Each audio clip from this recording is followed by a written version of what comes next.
si guddi àjjuma bu tedd bi ñu ngi jógee si fukki fan yu jëkk si weeru koor xam ni mooy fukki fanu njéggal ñu dugg si fukki fan yoo xam ni mooy fukki fanu yërmande yal na ko yàlla def yàlla mën na ko am na ko bareele na ko yal na ko yàlla def te danga def incha allah defaloon naa ko Macky Sall mu jig ko bantuwaat nañ ko si yow yal na ko jig wasalaamu aleykum wa rahmatullahi taala wa barakatuh.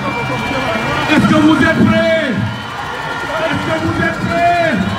Je vous entends pas, vous êtes prêts? Est-ce que vous êtes prêts? Lui aussi il est prêt. Je demande à Kandjalo de venir chanter. Kandjalo, Didier, Kandjalo kay. Yo, Didier son. Kandjalo. Assalamu alaikum, est-ce que vous êtes là? Ana ñu bëgg président Amadou Ba sa loxo ca kaw comme ça. Tout le monde aime. Mané na waaw. Ñëpp nee nañu waaw. Ñu àndandoo ni waaw. Amadou Ba la ñu topp. Mané na waaw. Ñëpp nee nañu waaw. Ñu àndandoo ni waaw. Amadou Ba la ñu topp.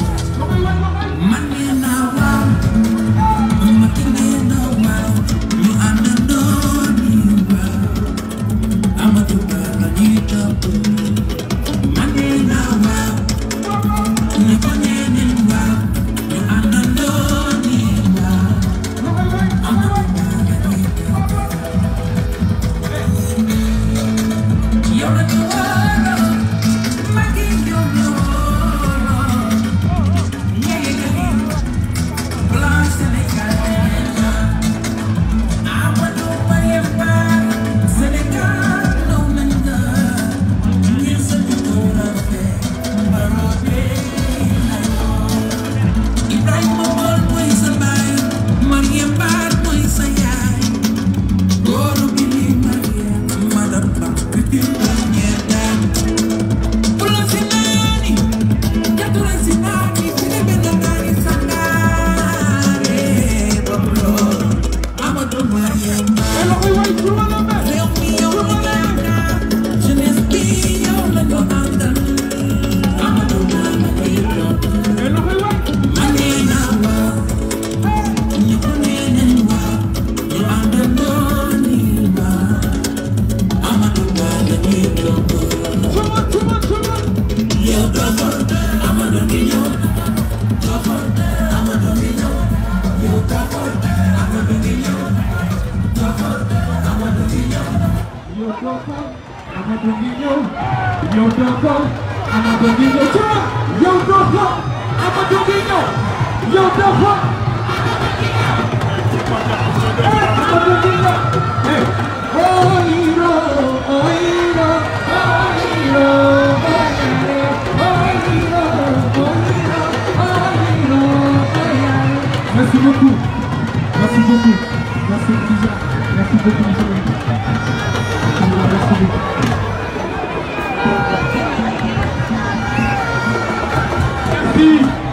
Merci. Maintenant.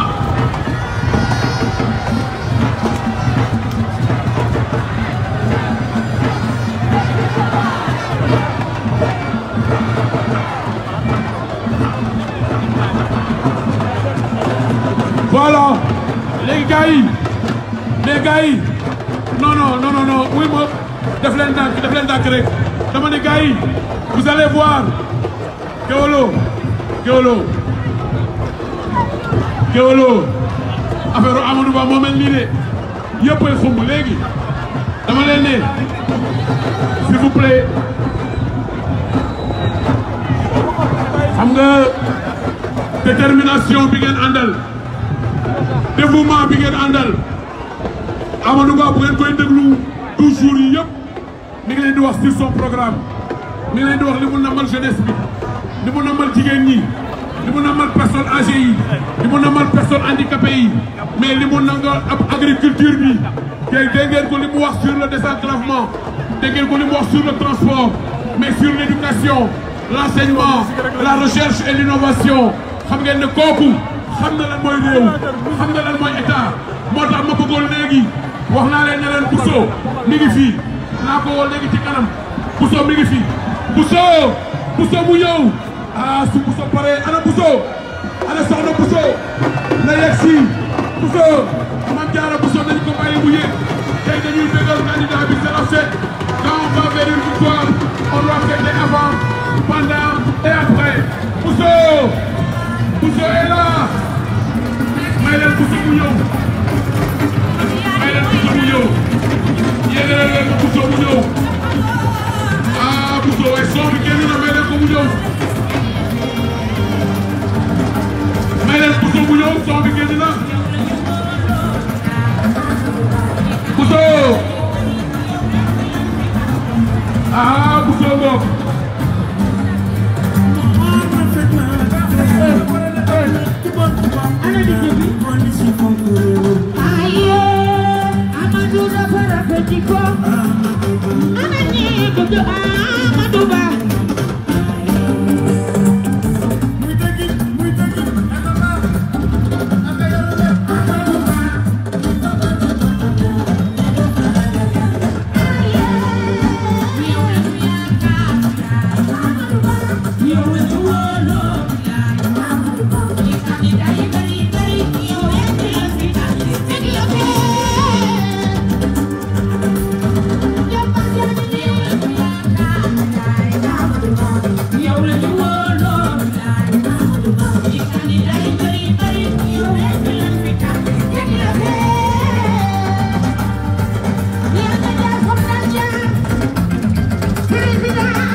Sénégal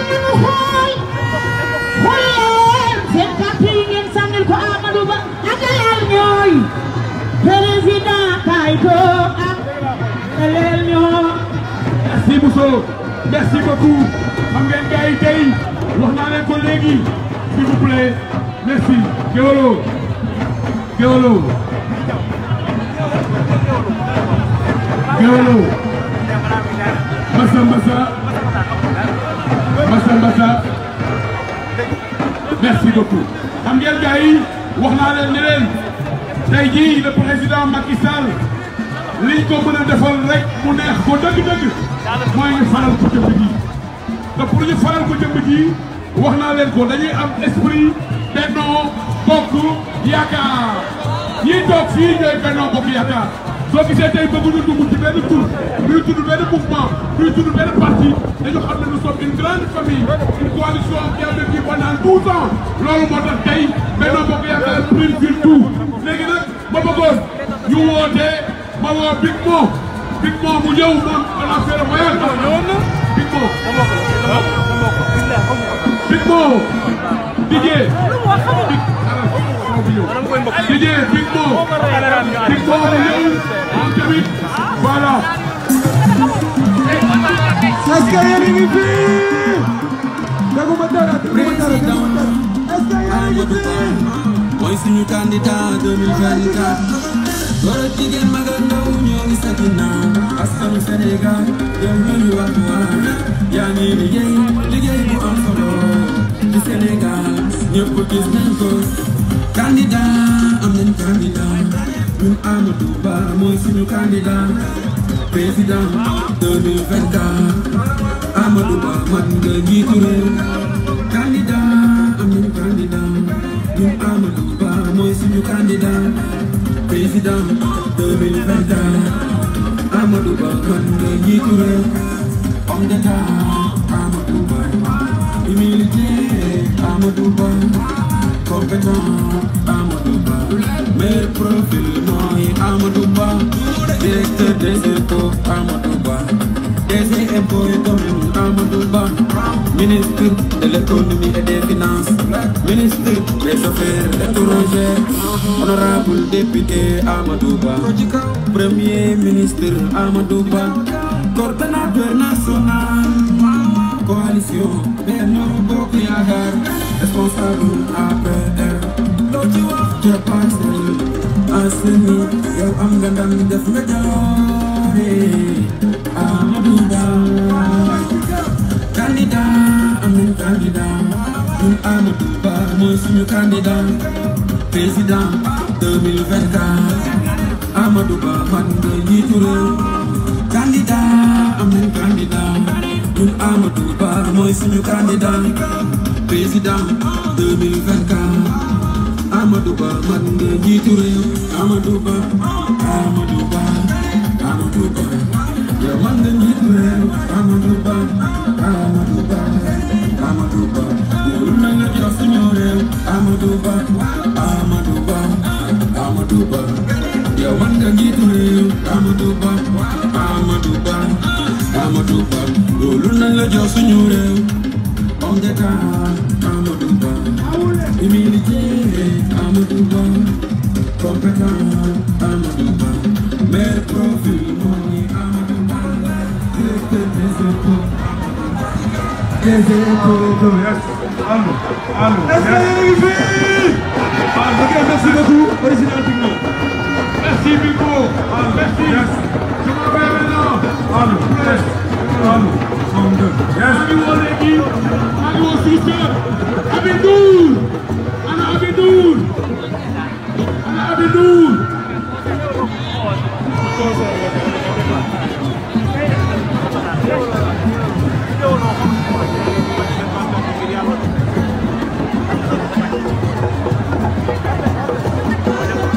Abidour. Wa ana soxna Abi waay. Ana Abi. Ana Abidour. Ban boor la toogee.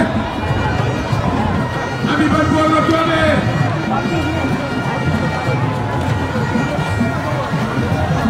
Abidour. Ah, la grande Abi est là.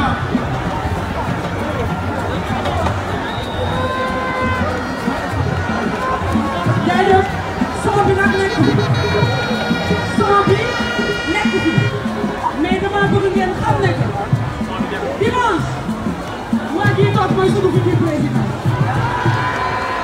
Amadou Ba Amadou Ba Amadou Ba Amadou Ba Amadou Ba Amadou Ba e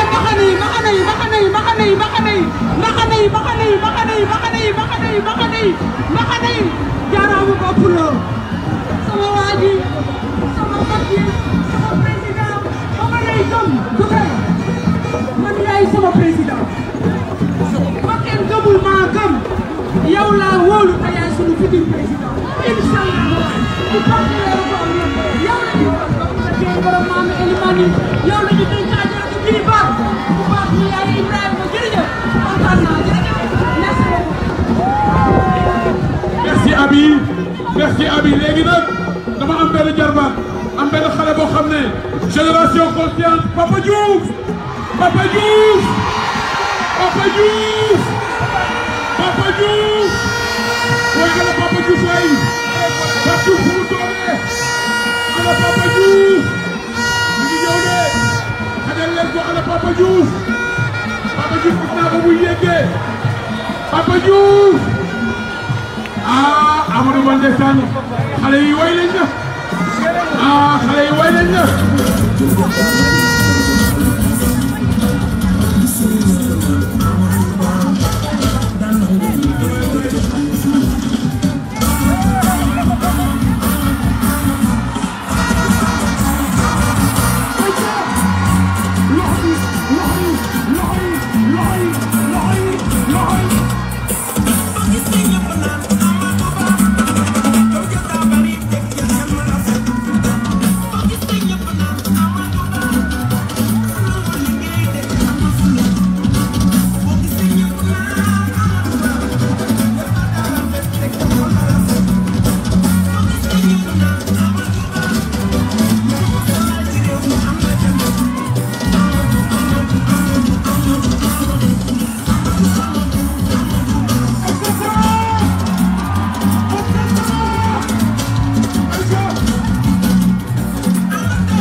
waa Gambie jërëjëf jërëjëf léegi nag gars yi ñu bàyyi président bu dem toog ñu bàyyi président bu dem toog waaye gars yi est-ce que vous êtes prêts est-ce que vous êtes prêts vous êtes prêts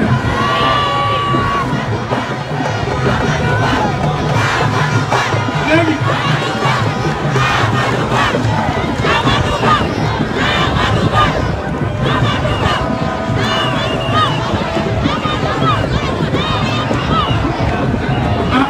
gars yi affaire bi tàng na ma def loolu léegi nag maa ngi laaj ne jeune Sidi Diop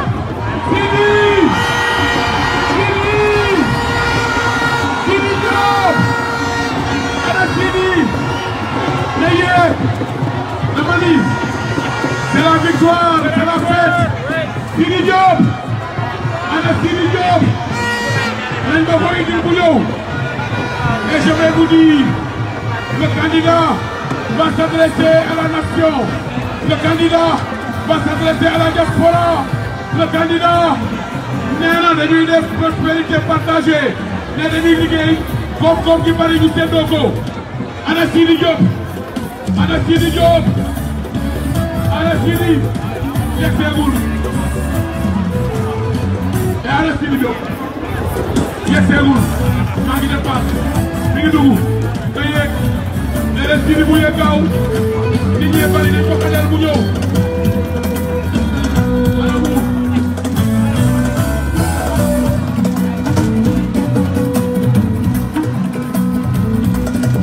waaye ana Sidi waay waaye xajal leen ko bu ñëw waay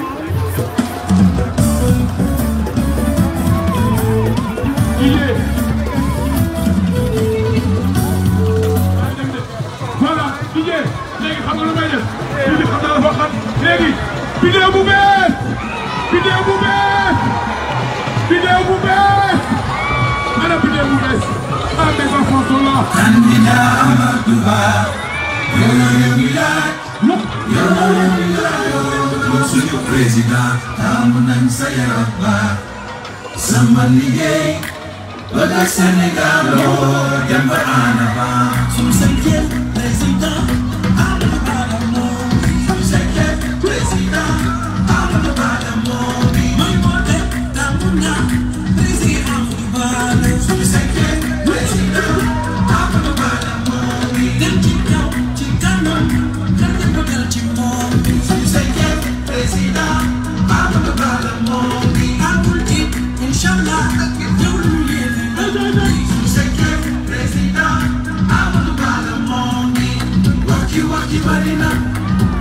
ki ba fu ñu taxaan jeexital te des ci biir xol yi yaa ci fës élégance éloquence Sénégal émergence c'est le choix du Sénégal Amadou yi suñu chance suñu cinquième président Amadou Ba la moo ngi suñu cinquième président Amadou Ba la moo ngi Tamuna président Amadou Ba suñu cinquième président Amadou Ba la moo ngi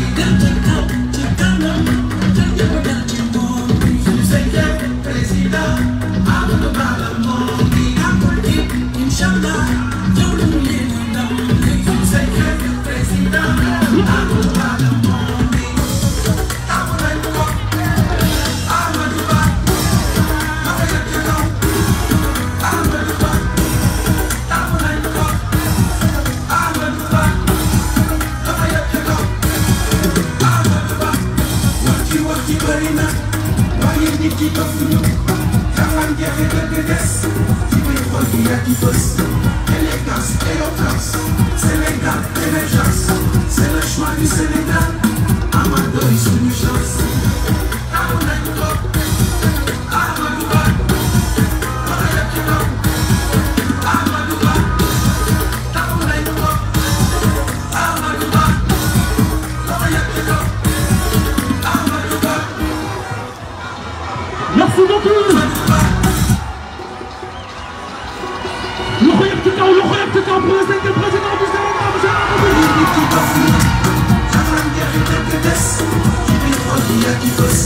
élégance, éloquence, Sénégal. émergence, c'est le choix du Sénégal. Amadou est sous chance.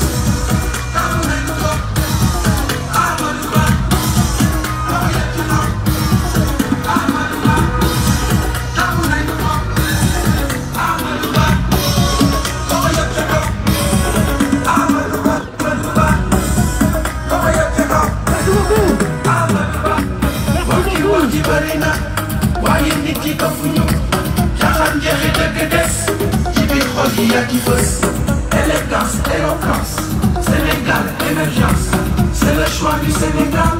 Amadou est sous chance.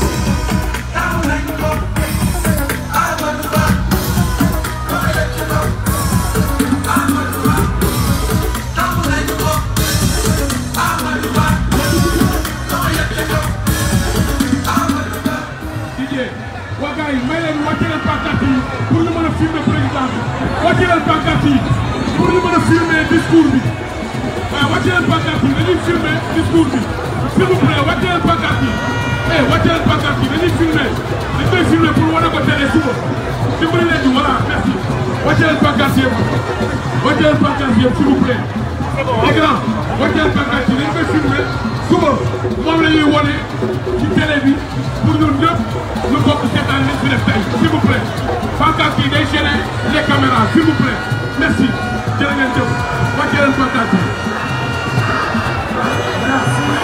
grand et pancarte yi dañuy filmer discours président bi dañuy filmer wàcce leen yëpp merci beaucoup wàcce leen s'il vous plaît waay merci jërë ngeen jëf merci.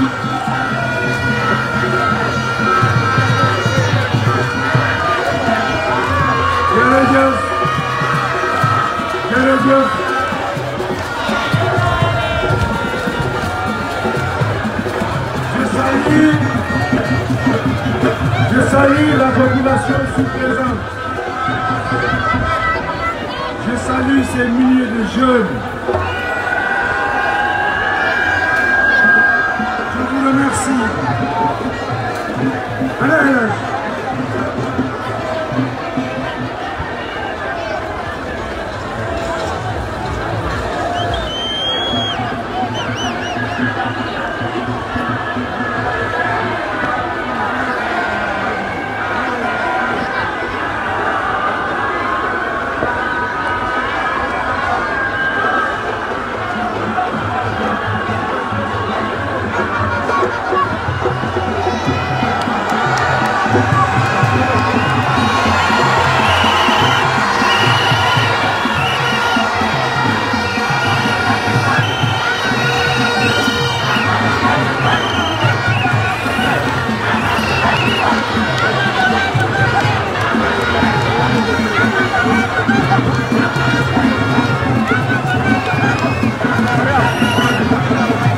ñun Amadou la ñu bëgg ñun déggu ma leen de ñun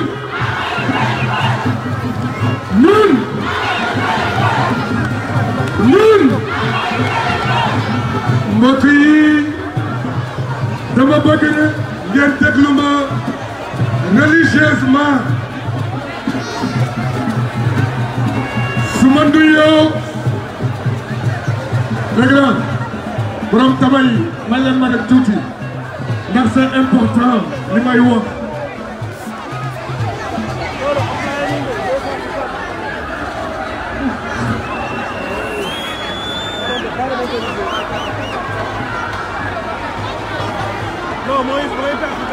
Merci beaucoup, merci. Gars yi déglu leen ma rek une minute. dama ni bu ma leen nuyoo ba pare maa ngi nuyu sunu future première dame di nuyu waa Benno Bokk Yaakaar yi fi toog ñëpp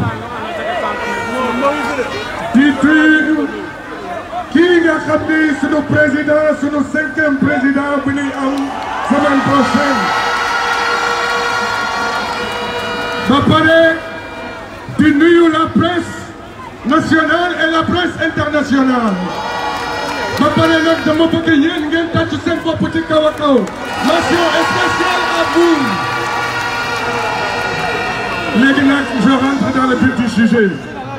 jàmbaar yi. xam ngeen lu tax ñu tànn président Amadou Ba. ndax 1 million d'emplois yi mu bëgg jox leen yéen ndaw ñi. ba pare wax entreprise yëpp. nañu jël ndaw ñi ñuy liggéey ba pare seen ay impôt dañ koy wàcce ci suuf ak suuf ak suuf comme dañ nekk ci suuf. ba pare ku nekk xam na président Macky Sall fu muy yóbbu dëkk bi. moom moo ko war a àggale le Sénégal émergent.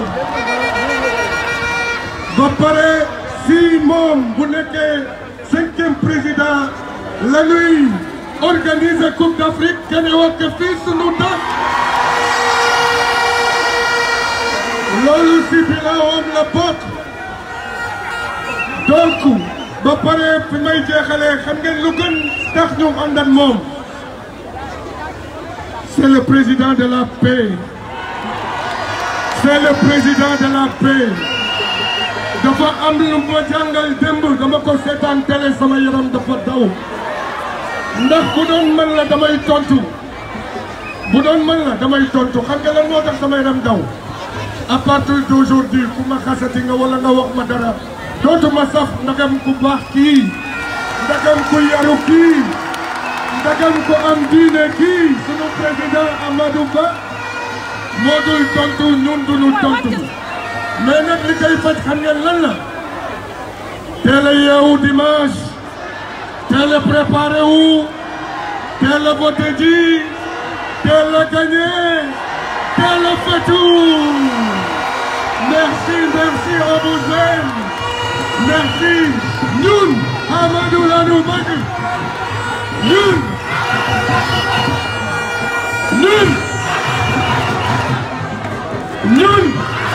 Merci beaucoup, merci, je vous aime. Merci.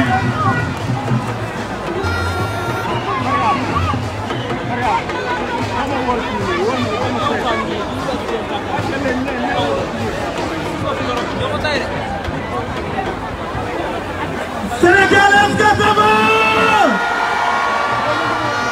léegi wax ju du bari xam nga lu ma bëgg dama bëgg képp ko fi taxaw ngeen def ni seen juróomi baaraam ma xool ato ñu def nañ dem ñu dem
Put your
Sénégal yàlla ko suñu borom teg ci sa loxo waaye tamit di gërëm suma yaay ji toog muy ajaratu Aïssatou Mbili Ba ak suma yaay jooju toog ne Fatmata Tall nga xam ne Guédiawaye gépp jàppale na leen.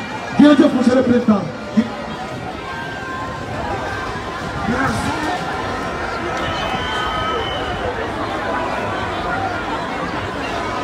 Merci, merci. La soirée est déjà belle.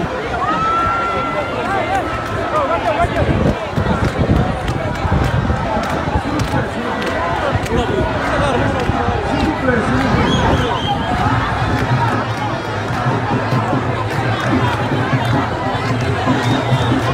La soirée est déjà belle.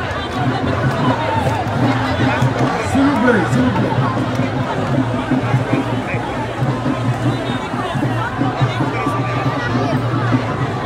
Je tiens à saluer ici, avec respect et gratitude, tous les leaders de la coalition Benno Bokk Yakaar. Je voudrais remercier tous ceux qui sont là, mais aussi les autres responsables de Benno Bokk Yakaar qui nous ont accompagnés tout au long de ce processus. Leur engagement et leur dévouement envers notre nation sont exemplaires. Et je suis heureux de compter sur le soutien de leur service pour l'avenir de notre pays. J'exprime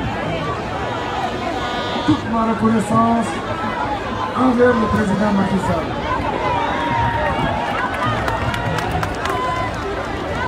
Pour son soutien indéfectible, sa vision éclairée et son leadership remarquable qui ont non seulement façonné mon parcours, mais également ouvert de nouveaux horizons prometteurs pour le Sénégal, l'Afrique et le monde.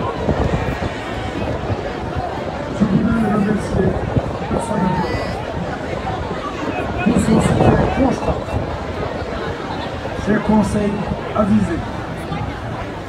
Merci, président Macky Sall, du fond du cœur.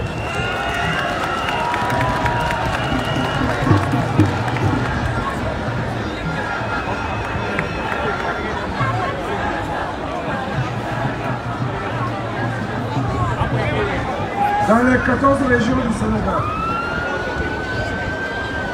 j'ai vu des visages empreints d'espoir, de détermination et parfois de peur.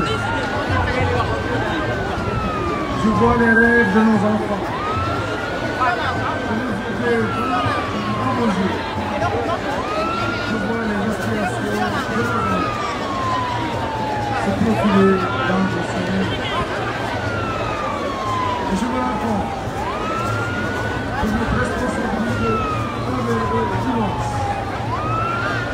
nous avons le devoir sacré de leur offrir un avenir digne, un avenir où chacun peut réaliser son plein potentiel. Un avenir où la justice et l'égalité sont les piliers de notre société.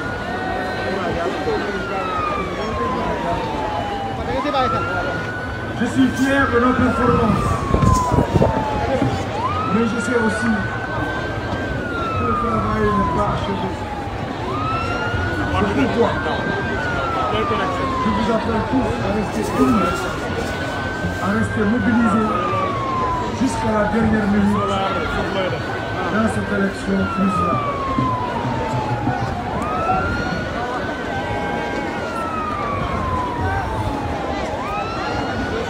En tant qu'héritier de l'esprit d'organisation et de méthode du président Senghor, nourri aux vertus du dialogue et du compromis positif, je m'engage à poursuivre son œuvre de construction d'une société juste et harmonieuse. Je suis également héritier de Abdou Diouf, imprégné d'un sens élevé de l'État et de la République en tant que grand commis de l'administration. De même, je suis héritier du président Abdoulaye Wade, un bâtisseur et un démocrate, et du président Macky Sall, en charge de l'émergence.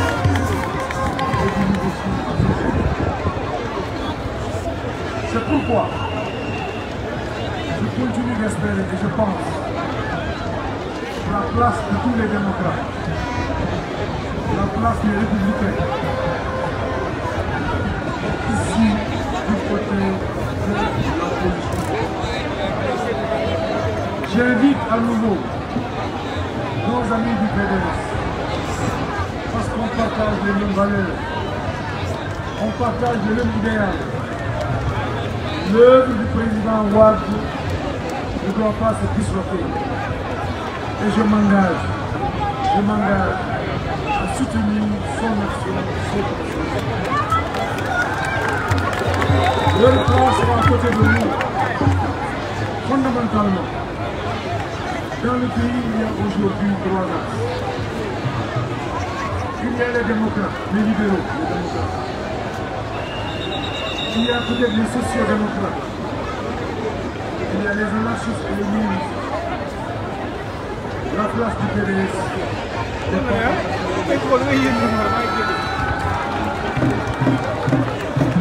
Nous avons fait le tour du pays. Nous avons vu et compris. Nous avons pris des engagements. Mais des engagements adossés à une vision que nous avons. Vision qui était déclinée dans le plan Sénégal et nous nous engageons à mettre en œuvre totalement, et je dis bien totalement, toutes les promesses qui ont été faites. Je n'ai pas fait le tour du Sénégal pour faire des promesses parce que je dois en faire. J'ai fait le tour du Sénégal, oui. J'ai fait des promesses, oui. Mais il s'agit de promesses adossées à la vérité, de promesses adossées à la capacité de l'État. L'État de droit sera renforcé. Les libertés publiques seront renforcées. Mais on se mettra au travail de l'État à venir. Votre pays, liggéey suba.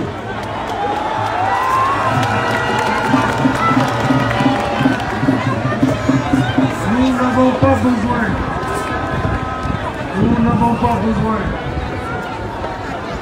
pas besoin de responsables ayant besoin de 2 ans d'apprentissage. Le Sénégal n'en a pas besoin. Nous avons besoin de consolider nos acquis. Nous avons besoin de consolider nos acquis. Nous avons besoin d'approfondir.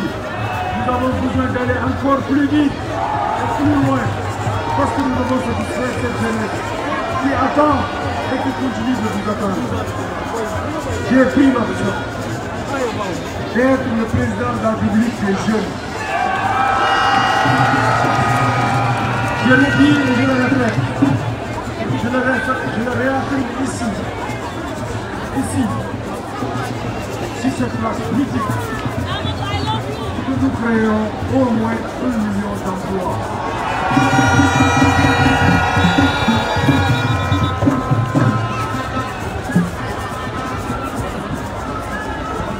Je dis ici, et je répète. La condition de la femme sera nettement améliorée.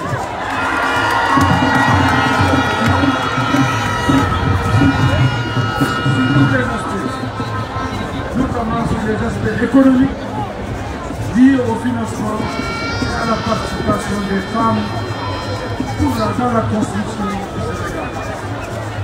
Les personnes du 3e âge ne sont pas oubliées. Je veux une société plus juste, plus efficace. Beaucoup de choses ont été faites, mais il faut encore aller plus loin. Et nous irons plus loin. Toutes les personnes du 3e âge, toute personne ayant 65 ans, plus au Sénégal, sera soutenue par l'État du Sénégal à travers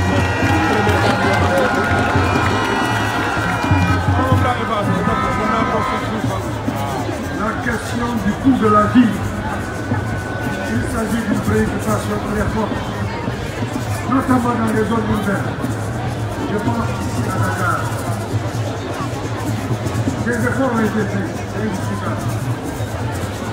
Mais nous irons encore plus loin. Nous irons encore plus loin pour tout faire pour que les filles puissent rester. Je veux dire, on va créer des revenus, on va donner des revenus, mais aussi on va agir sur les filles pour permettre aux Sénégalais, à tous les Sénégalais, de vivre mieux dans ce pays. Nous sommes ici à Dakar, où nous allons continuer aujourd'hui la campagne électorale. Cette grande ville, Dakar va devenir une grande métropole. Du Cap Manuel à Diamniadio. Le transport public sera amélioré, la voirie, l'assainissement. Il s'agit de préoccupations majeures pour tous les Sénégalais vivent très bien. Les d'accord. J'ai été à Casamance, j'ai vu la verte Casamance. J'ai aussi traversé les ruelles de Dakar. L'amélioration. Je connais Dakar du coup des doigts. Je connais toutes les maisons de Dakar. J'entrerai dans toutes les maisons. Je vous verrai dans toutes les maisons. Et ensemble, nous allons poursuivre l'œuvre de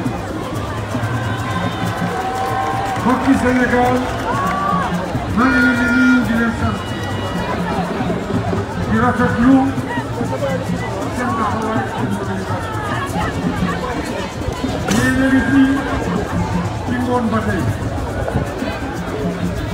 mobilisation bi rafetlu amuñu ci sax le dimanche bi war bi ñu ko def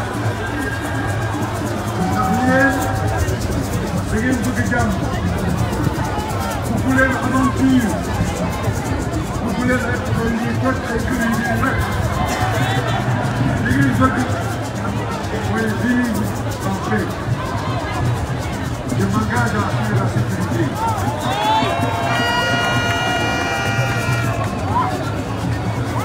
dama bëgg ngeen xam ni dégg naa li ngeen wax.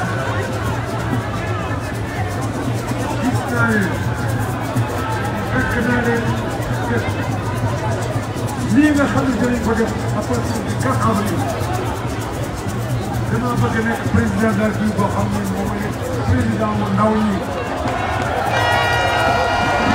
ndaw ñi dañoo ëpp ci réew mi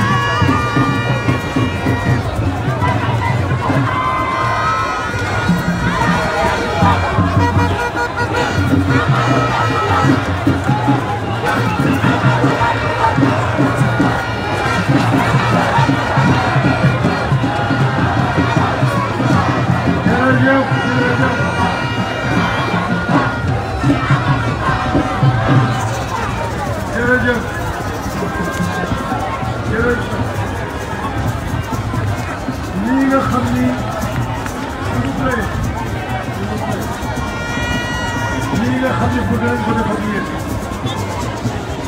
mooy dañoo bëgg a jox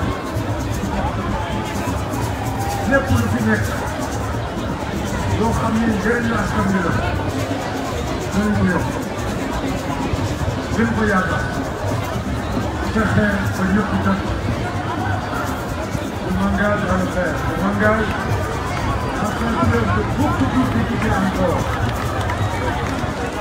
mais xam ngeen ni mandat bi may laaj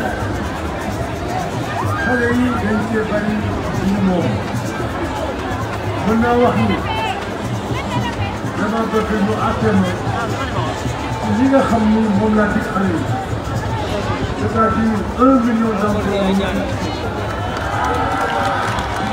dama bëgg ngeen toog ci réew mi dama bëgg ngeen jëriñ ci réew mi dama bëgg ngeen jëriñ seen bopp dama bëgg ngeen jëriñ réew mi dama bëgg ngeen jëriñ seen waajur fàttewuma jigéen ñi fàttewuma jigéen ñi parce que ñoom ñooy genn wàllu réew mais ñoom ñoo gën a néew doole kon lu mu jar war nañ ko defal pour fexe ñu mën a dabu góor ñi dinañ ko def ci wàllu koom-koom ci wàllu koom-koom wax naa xam ni su ma dem dinaa ko wax fii ak ñetti weer dinaa sant benn banque bu mag banque boobu jigéen ñi dinañ ci am cër bu rëy dootul doon lébu 200 000 wala 500 000 dama bëgg jigéenu Sénégal am alal dama bëgg jigéenu Sénégal yi mën a fekk ba soxla dama bëgg jigéenu Sénégal bokk suñu tabax réew loolu ci sama programme la bokk te incha allah dinañ ko tàmbali ci 2024 bi fàttewuma mag ñi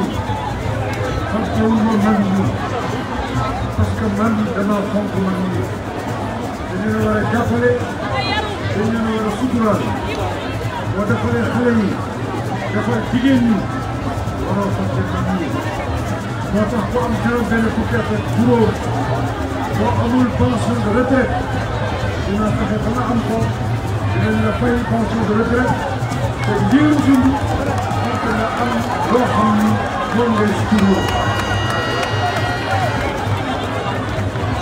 li bi nekk Dakar mooy capitale du Sénégal man nag du ma toxal capitale bi